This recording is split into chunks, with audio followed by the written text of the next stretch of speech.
I said, a little while ago, I think his competitiveness, I think he's a guy that really likes to play.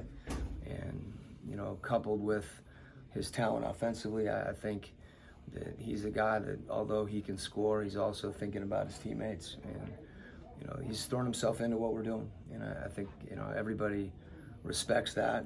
And, we're happy that he's with us. His averages and everything are up. Do you think it's almost like he's thriving, maybe, or? You'd have to ask him more. I know that we feel really good about the things that he's been given our group. The averages are always something that are easy to focus on. I think a lot of the little things that he's trying to do, just the fact that he's making an effort and there's focus, I think. Over time, that when you emphasize something and you value it, you continue to improve at it. But he's fit in great. Is he more of a playmaker and willing defender than you thought he was from afar?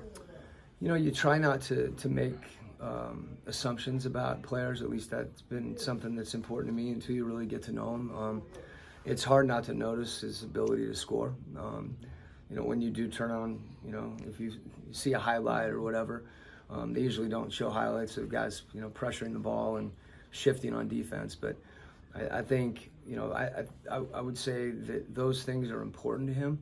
I think his efficiency offensively has been really good. There's always going to be possessions where, when you can create a shot that, you do that. And, particularly when you have an opportunity, whether it's late clock or the team is kind of slowing down offensively, he can do that.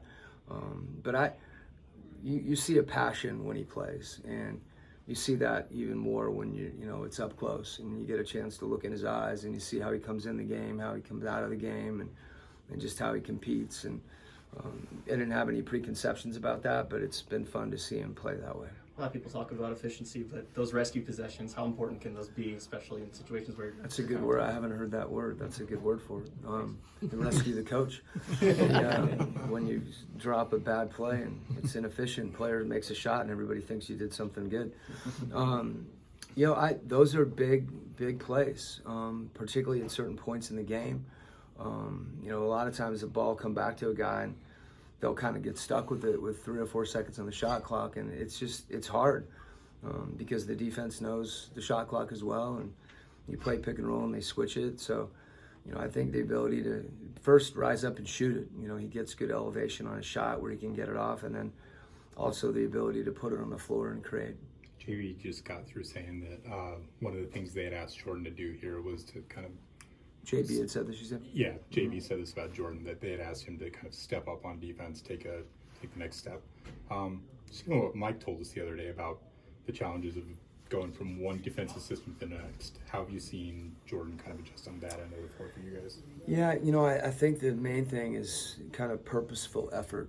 And when someone's given that, there's always breakdowns, but I think, understanding what you're trying to do, and that's important because, it's a collective effort. So I think that the focus until things become habitual, when you move from a different organization and a different, scheme or style of play, there's always an adjustment. But, the guys that embrace that are usually the guys that learn it the quickest, and that's what he's done.